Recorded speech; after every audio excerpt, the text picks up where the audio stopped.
guys, welcome to week 3. I'm Miss Burnett. I had to put my glasses on top of my head because there was a big glare on it. It was driving me crazy. So anyway, I'm close enough to my computer screen I can still see. Hopefully you can get used to seeing me without glasses on. All right, so we are going to get into our language arts notes. I want you to open up your notebook to a brand new spanking page. Holes are on your left, margin at the top, okay? And I want you to put at the very top I gotta hide this because I can't see my pens while it's there. Okay. U, 4L, 5. That is supposed to be a 5. I don't know why sometimes my pen wants to write and sometimes it doesn't. Just drives me crazy. But whatever. This is what I can work with this time. So hopefully I get better at this as time goes on. Anyway, so I just wanted to kind of, luckily we get to see each other. I don't get to see you, but you can see me. So Mrs. Renforth let me use her program, and so I get to video myself, which actually makes it harder to do a recording because I keep messing up because I keep thinking, oh, that looks so silly, but whatever. You guys know me and you know all my quirks and silliness, and it is what it is, and I mess up, so things happen like that, and whatever, we're moving on. So anyway, let's get into this. Now this week we're going to be talking about theme. Oh, there goes my pen again. There we go. Okay. And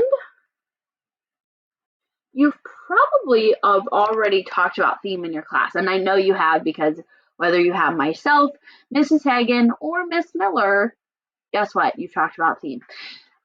So do you still have to take these notes?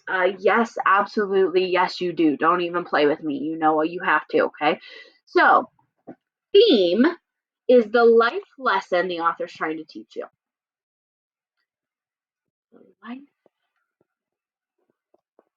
see if I can keep my pen working. It's doing so well. Uh-oh. Uh-oh.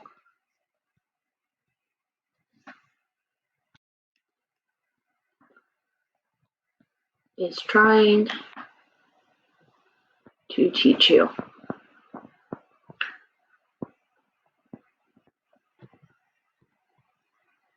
All right.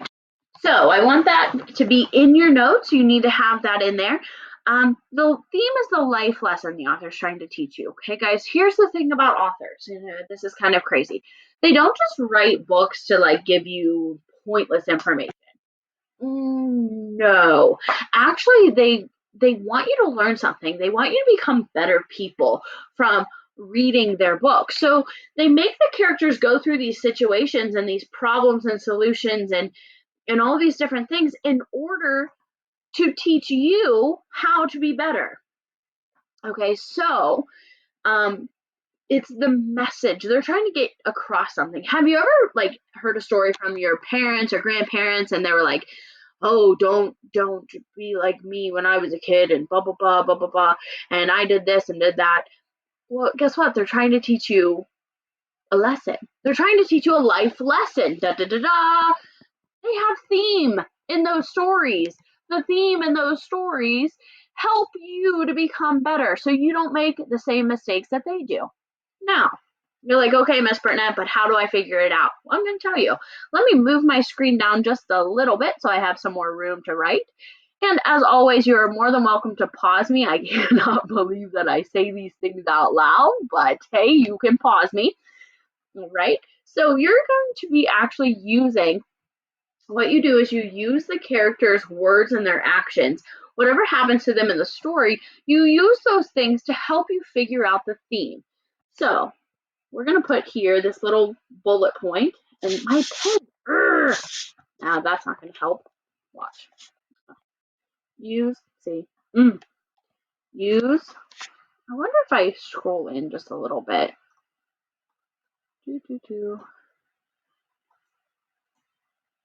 Let's try that. Use characters,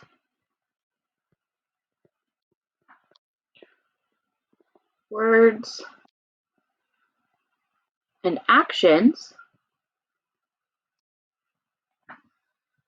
to help determine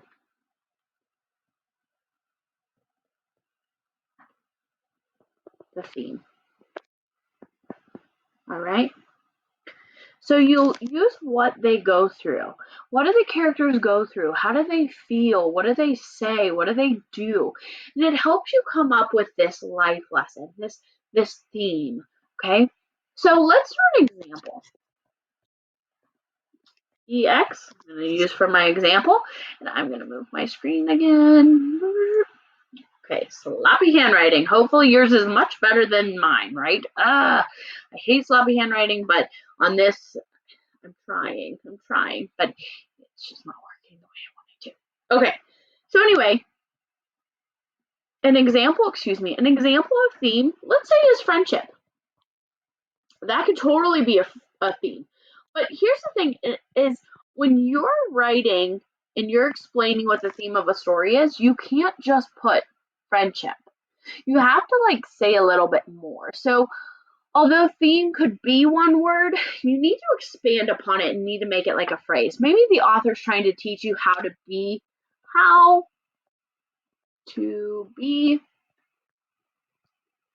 a better friend. Okay? And what you need to do next is probably the most important part. Oh, I get all these. How to be a better friend. The next thing you need to do is, like I said, probably the most important part, and you need to prove it.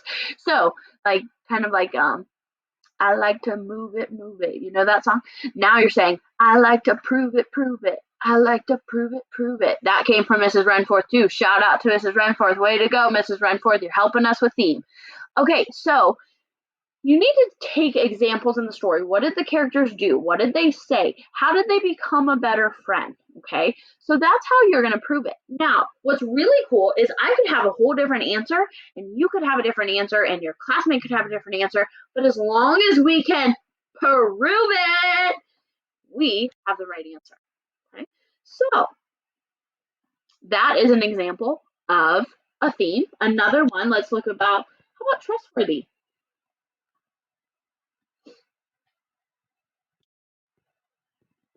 Or how about, ooh, respect? How about kindness? There's so many more, and I'm not going to be able to put them all on one page, okay?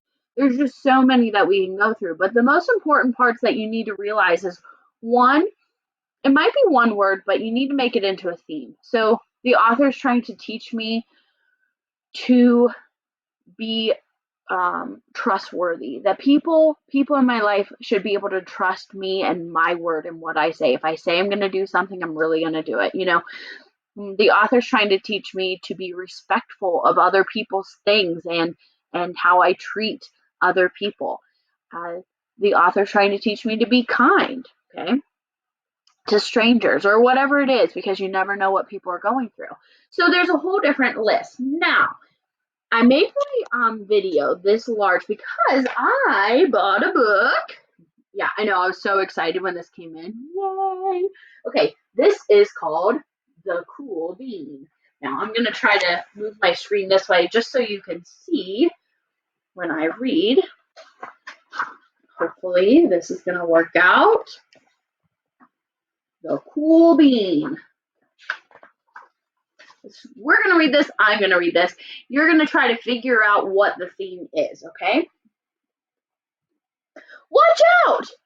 Here come the cool beans. The cool beans. Oh yeah, check out how they move. Look at the way they swagger. Notice their sunglasses? Yow! The cool beans are known all over the school, from house to house, across town, beyond county lines.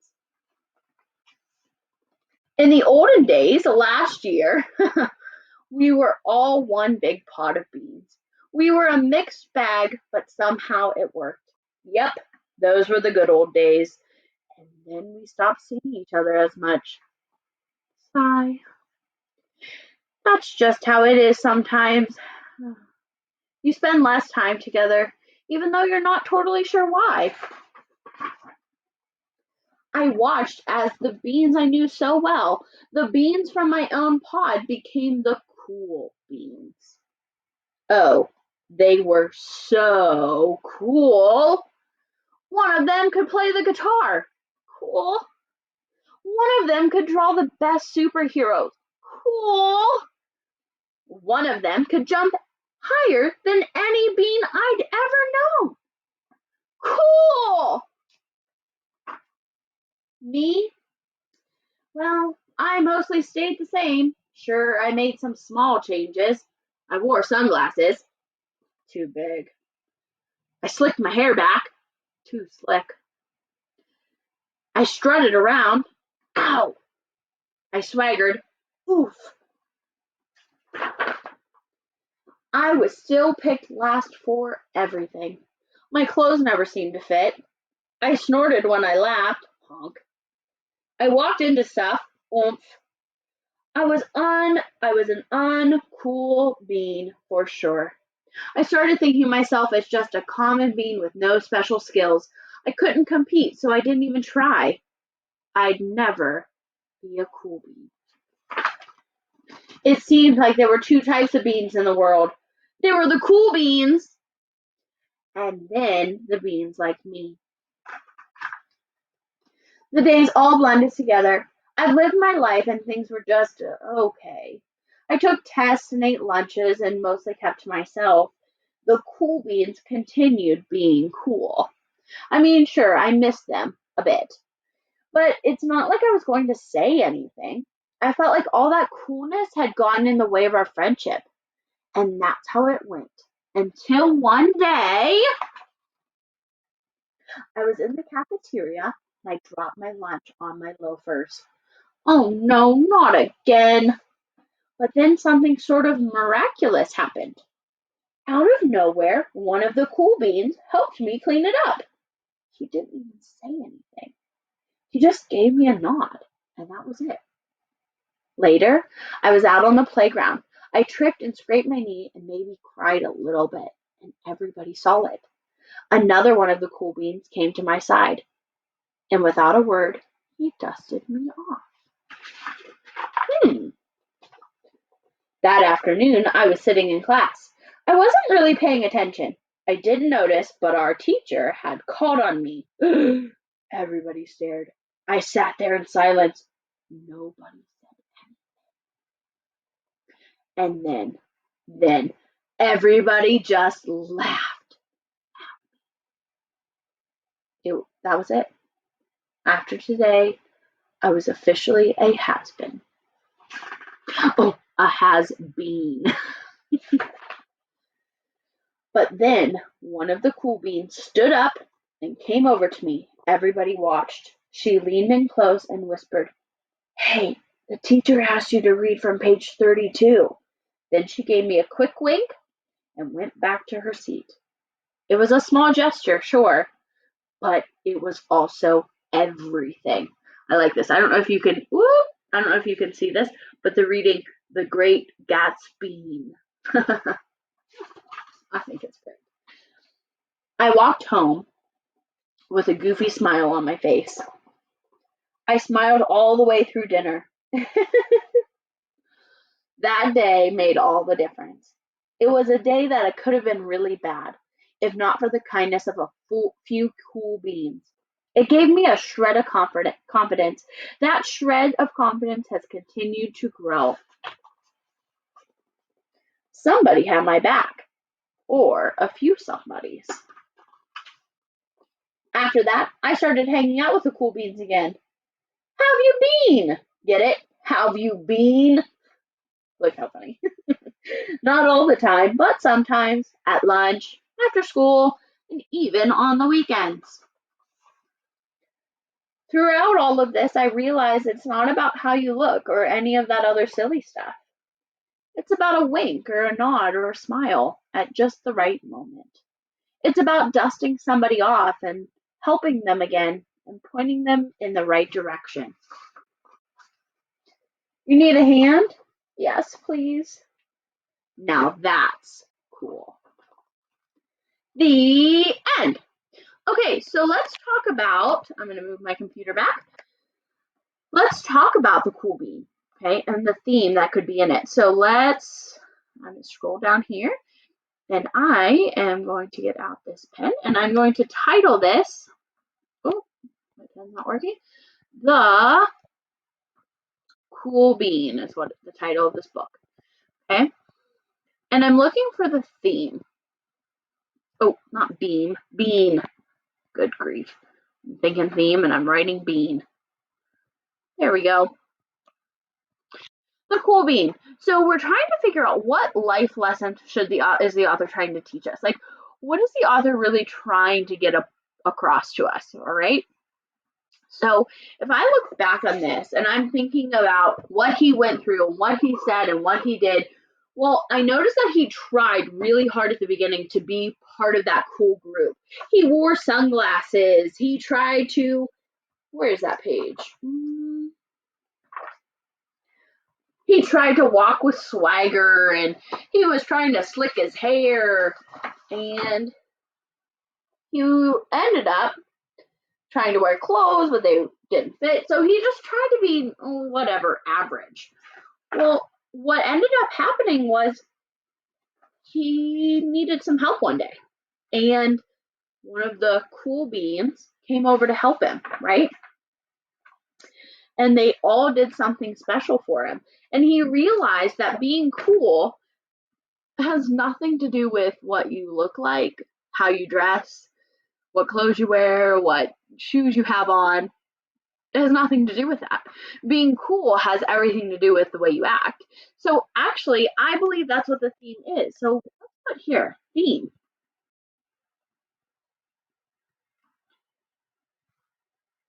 Being cool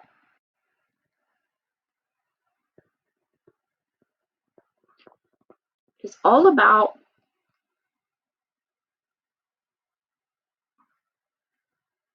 how you act. That's an A. And treat others.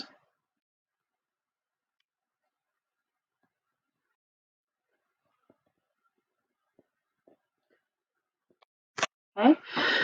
So when we're looking at this, then I have to prove it, right? Prove it, prove it, prove it, prove it. Okay. So I'm going to have to prove it. Let me see if I can get some more room. Yay! So when I'm proving it, I'm thinking of did the cool beans treat him, and then how did he start treating others?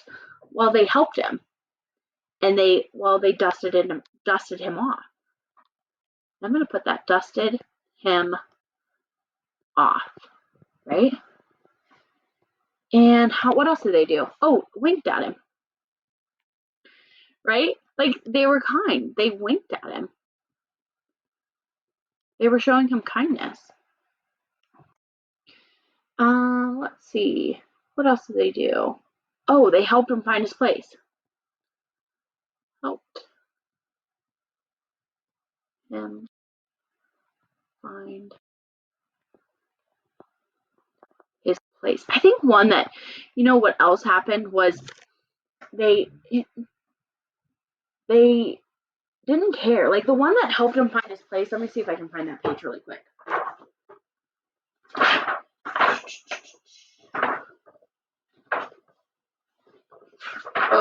Here we go. This one, where this girl came in and was like telling him what page, right? She didn't join in with the crowd. So she didn't join in by laughing at him and making him feel bad. She actually did something different than everybody else did.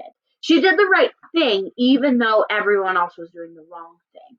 So I think I'm gonna put that one down. And I kind of like that a lot. Ooh.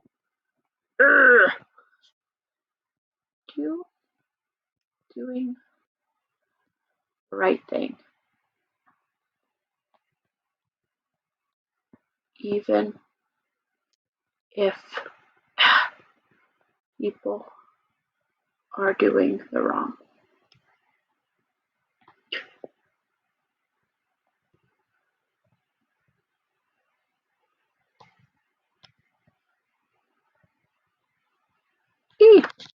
Okay. So like I said, theme can be, if you thought of something different, yours can be something completely different as long as you can prove it. So theme, let's just review. Theme is the life lesson, okay? It is what the author is trying to teach us, okay? The life lesson the author is trying to teach you. We use characters' words and actions to help determine the theme. Okay, some examples. And the cool bean, okay, what the theme was. And then we gave details. Now, my handwriting is really sloppy, right? It doesn't look as nice as yours probably does. As yours should.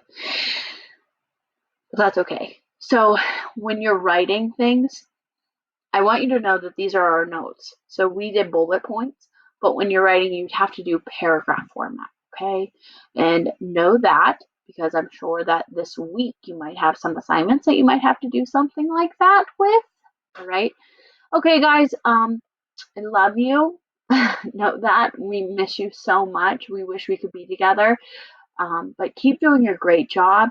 If you ever need anything, please contact us. Let us know, okay? And stay tuned because week 3, lesson video 2 is coming up, and you better be watching that and be ready to take some notes. So take a little breather and then click on the next lesson and get started, okay? All right, guys, love you so much. Bye-bye.